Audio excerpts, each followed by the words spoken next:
Long time ago, we covered the story Wolverine Origins, and I'm going to link it down below so you can get caught up to date. But for those of you who don't know, Wolverine is from the late 1800s. There's like 100 years before he joins Professor X's group, and they've released a ton of stories known as Origin 2 and then the Origin ongoing series. Today we're going to be covering Origin 2, which is where he first met Victor Creed and how he became known as the Wolfman.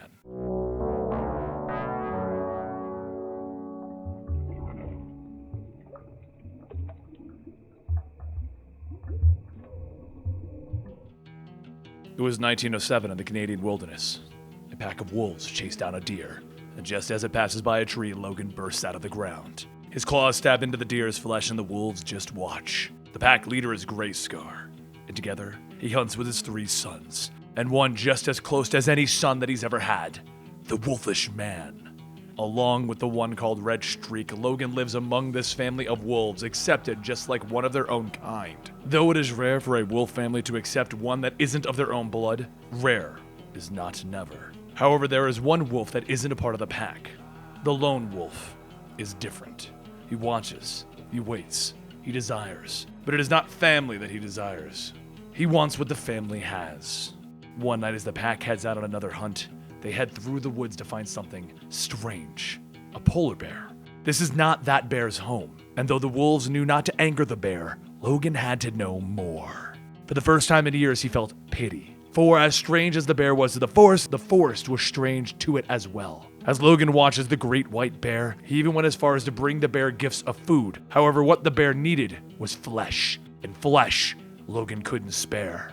With that, the days passed, and the day was spent with the family and the nights were for the hunting. Life continued and nothing changed until one day, Red Streak's howl cut through the night's air, and that's when everything changed. Logan heard the call and he rushed back to the cave and his brothers were running ahead of him. He underestimated the stranger who lurked in their woods, and as Logan ran, he learned that the bear would soon find its way home. But now, his home.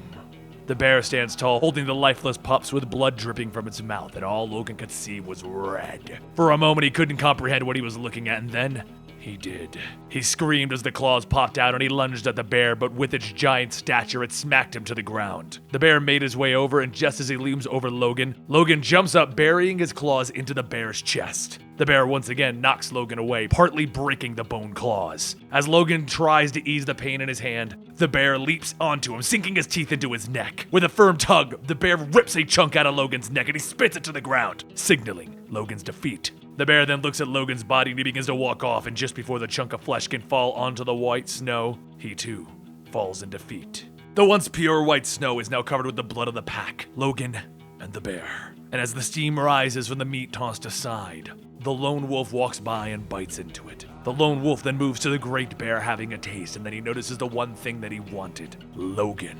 Before the wolf has a chance to even react, though, Logan punches the wolf in the forehead with his good claw, breaking through the skull. Logan gets up, watching his wounds heal, knowing that this life is over. His second chance at living vanished. He once lived as a man. He once lived as a wolf. As both, the wolfish man found only woe in them.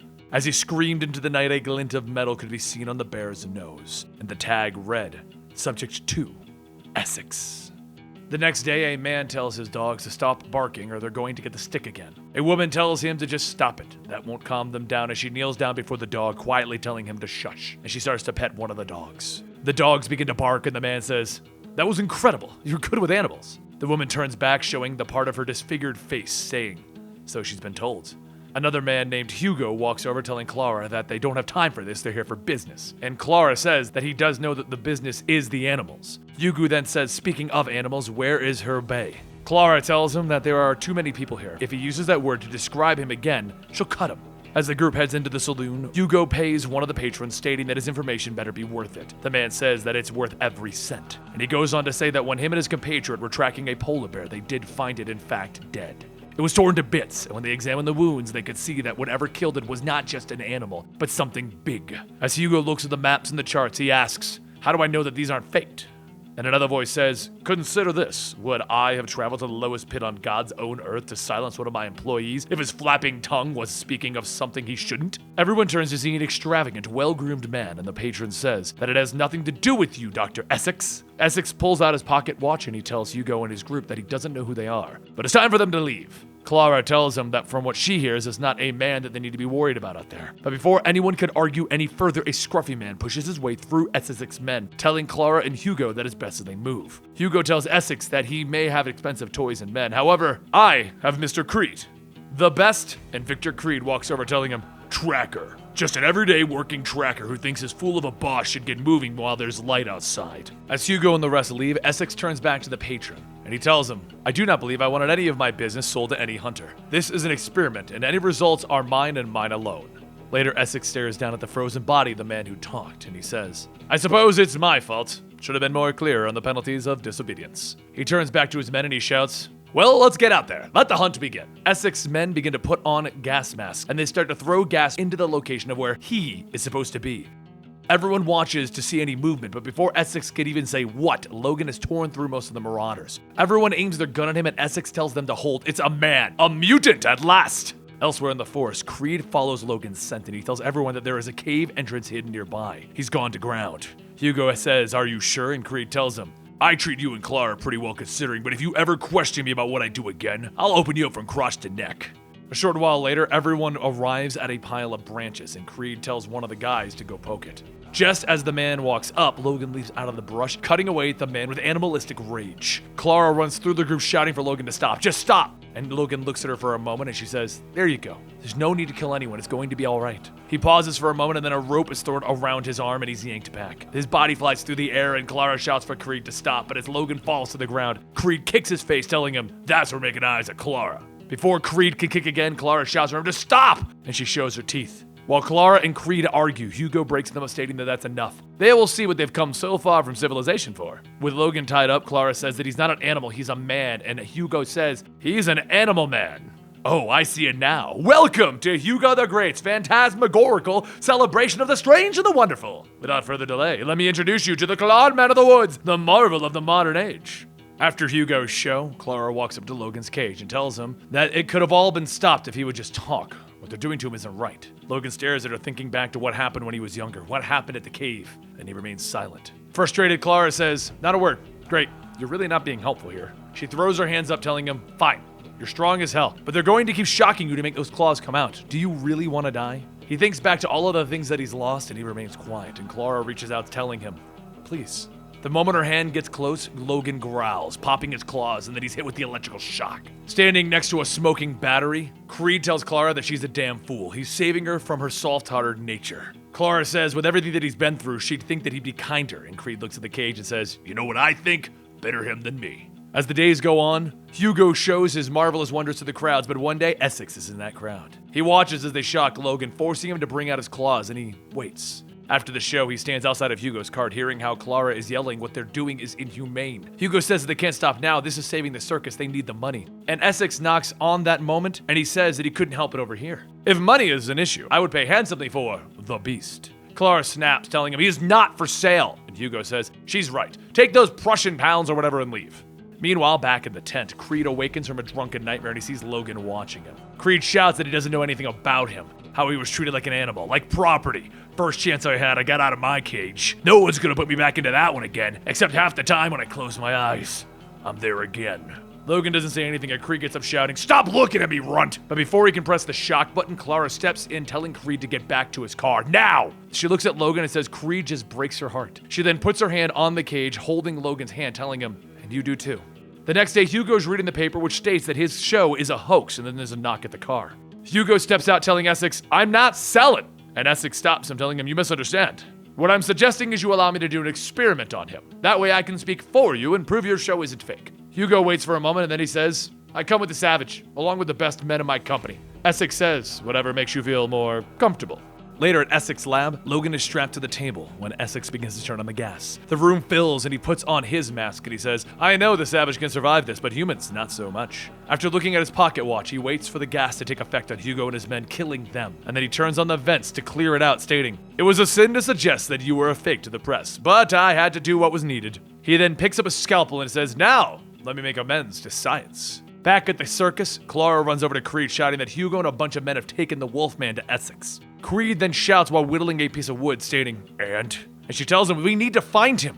And Creed says, no, You need to find him. You need to go get him. I'm not an idiot. I know you're falling for him. You're gonna leave me. Clara says, no, nothing will ever change between us. I love you. I would never leave after everything, please. Over at Essex's lab, Essex cuts into Logan, watching his broken bones mend back together, reforming the muscle and then patch itself together. He washes up, stating, I'm surprised you survived. Vivisection, in my experience, is universally fatal. He hands over a small vial, and then the man drinks it, falling over as he finishes. More of Essex's men come in to drag the body away, and Essex says that when we see you again, you'll be an Ubermensch, a perfect soldier for a perfect war. As Essex leaves, he tells Logan that nature has made you more wonderful, and I will make you complete. As the lights go out, Clara and Creed open up the doors and sneak into the lab. She lifts the blanket over Logan and tells Creed that he heals better than even you. Logan's eyes shoot open and he tries to form words, and a faint run can be heard. And Clara smiles, telling him, you don't mean that. And then she holds his hand. He looks at them and he says, help. Then a few moments later, the three escape the facility. A month later in New York, Logan and Clara stand in front of a butcher shop, and Clara tells Logan that it's all right, he can do it. He walks in and he says, sausages, a pound of sausages. The butcher wraps them up and Logan leaves the money, telling him thank you. As he walks out, Clara says, see, I knew you could do it, and then the butcher steps out. He taps Logan on the shoulder, telling him that he forgot his change, and instinctively Logan spins around, popping his claws. Later at the motel, Creed says, here's a pen for the new pet. In between the board and paying for the sausages, that's the last of our money. We don't even have the sausages. Logan says, I'm sorry. I couldn't help myself. I'm a broken animal. And Clara says, no, we should be so lucky. You've been trained to do this, and we can train you not to. However, I know you're in pain. And what is it that pains you so much? Logan thinks back to his previous lives, and Clara asks, what is it that you're not talking about? He tries to form words, but he can't, and Creed says, maybe Essex has the right idea. If the pain hurts so much, take one of his potions, and you'll have no more feeling or problems. Clara snaps back that maybe you should be the one to take a damn potion then. Creed snarls and storms out of the room, leaving the two there. And later that night, as Logan and Clara sleep, Logan begins to have nightmares, and he wakes up screaming, taking out his claws. He looks at Clara as she wakes up and says that he's sorry. Clara tells him, that's okay. I'm used to sharing rooms with people who have bad dreams, but come over here and tell me what's going on. He sits down on the bed and he wishes that it could be that damn simple. He ran away from home with Rose, a girl. He loved her. She stumbled, and just as he turned, his claws came out and she was there. He had to run. He didn't want to be a man anymore, and he found a life with the wolves. The story of Rose is Wolverine Origins 1. The link will be down below, and you can find it on the channel. When Essex's bear came, it all ended for them as well. He tried to end it, but he can't die. In a few hours, he just heals from everything. Clara then holds up a hand covering one side of her face, telling him, life is pain. And she holds up another hand covering the other side and finishes telling him, but it's not all that life is. The pain is the price, and the price is worth paying for. She reaches out and she kisses Logan, and he pushes her back, asking, what about Creed? She tells him it's not what he thinks, they're not like that. She'll explain everything in the morning. And as the two lay down, Creed watches from the outside. Later that night, Logan wakes up and says they found us. And seconds later, Essex Ubermensch kick in the door and Logan goes feral. The men try to shock Logan, but from the times he was shocked in the circus, it has very little effect. He begins cutting and tearing through them, and Clara runs in, telling him that they have to, but he turns, and as he swings, he stabs into Clara's chest. A few moments go by, and Clara touches Logan's face, telling him, it's all right, don't. Logan's vision begins to blur, and everything that he sees and has been through begins to happen all over again. All he can see is red. He is red, the room is red, everything is red, and moments later, Creed steps in, seeing Clara, and shouts, no, no, no! He picks up her body, telling Logan, we never agreed on anything, but I think it's time that we go cut ourselves a slice of revenge. As the two run outside, Logan says, I loved her. And Creed says, everyone she ever met loved her. You wouldn't believe the hell that we'd been through together. Back inside, Clara's body begins to breathe, and she opens up her eyes, gasping for air. Creed finishes by stating, Clara was the best sister a guy could ever wish for. Later, just outside of New York, the two men arrive at Essex's home and lab, and Creed says they're gonna sneak in, find Essex, and kill him for Clara. Logan thinks back to seeing her lifeless body, and rather than answer Creed, he charges in, claws ready. Through the mines in the ground and the hailstorm of bullets, Logan continues to run until he manages to get over the compound wall. Once over, the Ubermensch surround him, and he lets the feral beast within him out. Creed hops over the wall, telling him, that's a good start, partner. As the two get inside, Creed says that they'll split up, and whoever finds him kills him. Logan then says, do you want to be there? And Creed says, no, I don't care who does it, just get it done. The two search the castle, and as the door to Essex's chamber swings open, Logan stands there. Essex says, I had learned so much from our few samples of you. A war is coming. Do you not know how many people are going to die? Logan asks, right now? Just one. Clara is dead. Essex says, I didn't know. though I didn't care for some silly little girl. I did promise Creed that she wouldn't be hurt. Logan stops mid-step and Essex says, "You didn't know? Creed is the one who said where you were." A fool played to the end. Played. But before he can finish his sentence, Logan drives his claws into Essex's chest, tossing him out the window. Over in another part of the mansion, Creed stares at a cauldron of the potion, and Logan says, "It was you to blame for all of this." Creed tells him, "No, I'm not. We are fine without you." Logan then retracts his claws and he runs, beating Creed into the ground with his fists. Creed leans up, bloodied nose, pulling out a tooth, stating, "Who cares? Killing me won't fill that hole. Clara's dead. Clara reminded me why I want to live. Maybe the both of us should just knock back a bottle of this stuff and forget everything." Logan looks at the beakers of the potion and Creed says, "It makes no difference. Make me drink it, kill me, it's all the same. We're the same. Just end it." Before Logan could do anything, Clara walks in with a gun, stating, she never thought that she would rather her mother have kept the afterbirth than her brother. Logan drops the beaker, asking, "How?" But Clara walks in, pushing Creed back, telling her, "I was going to tell you. I'm gifted like you. All the Creed kids are. Where I got my knack with animals and Creed here got the wolf boy crap." Logan asks, "But then, what about your face?" And Clara stops him, telling him, Creed dripped acid on it. Turns out after an afternoon with it sticks. Needed to find out if there was a limit. Creed shouts, "She told me to. She said it was okay." And Clara yells, "I know. This just makes me wish I hadn't." Creed tries to say that he was doing it for her, and Clara stops him, telling him, "You don't get it. I love Logan." And Creed says, "I mean it. If I can't have you in my life, life's not worth 2 cents. I'm gonna drink Essex elixir if I have to be alone." Logan thinks back to when he saw the lone wolf, and he tells Creed, "Maybe you should." With that, Logan charges at Creed, and though Creed swipes back, Logan holds his head in the cauldron. Clara screams for him to stop or she's going to shoot, and Logan keeps his hands under, telling her, "Do what you have to do." The gun goes off, but Logan doesn't loosen his grip until Creed stops moving. Clara pulls his body out, and while she tries to revive him, Logan says, "It was for the best. He would have killed us. I had to protect us." And she shouts, "I said I didn't want anything to do with him, not to try and murder him. Even still, he was my brother." She gets up telling Logan, "Just get the hell out of here, or you're gonna have to kill me too." He reaches out, but Clara pulls away, telling him, "Go!" And as Clara looks at Creed, she says, "Though the animal rage was a sickness, I could have helped. But really, the problem was the man. The man that he was a damn cold-blooded killer. Sure, he can heal, but it would have been better for everyone if he didn't." And Logan looks at Clara one last time and walks out, never to see her again. He walks out of the compound thinking what he thought of Essex Bear. He wanted so badly to be the Grey Wolf. However, in his heart, he always felt like the lone wolf. The truth, though, he was something much, much worse. I hope you guys enjoyed this story. Wolverine is one of my favorite characters. I feel he gets overused, and I'm kind of liking him more and more now that he's been gone. Now that they brought him back, I feel he's going to get overused again. But let me know in the comments down below what you think of the original Logan. Old Man Logan is cool. X-23 makes a cool Wolverine. But what do you think of the original Logan? Don't forget you can subscribe to get all your great new Marvel Legacy and Wolverine content coming out as we do it. And you can also find me on Twitter at Comicstorian, where we bring you single tweet reviews. My opinions on the comics as I read them in 140 characters. Thank you guys, and I'll see you next time right here.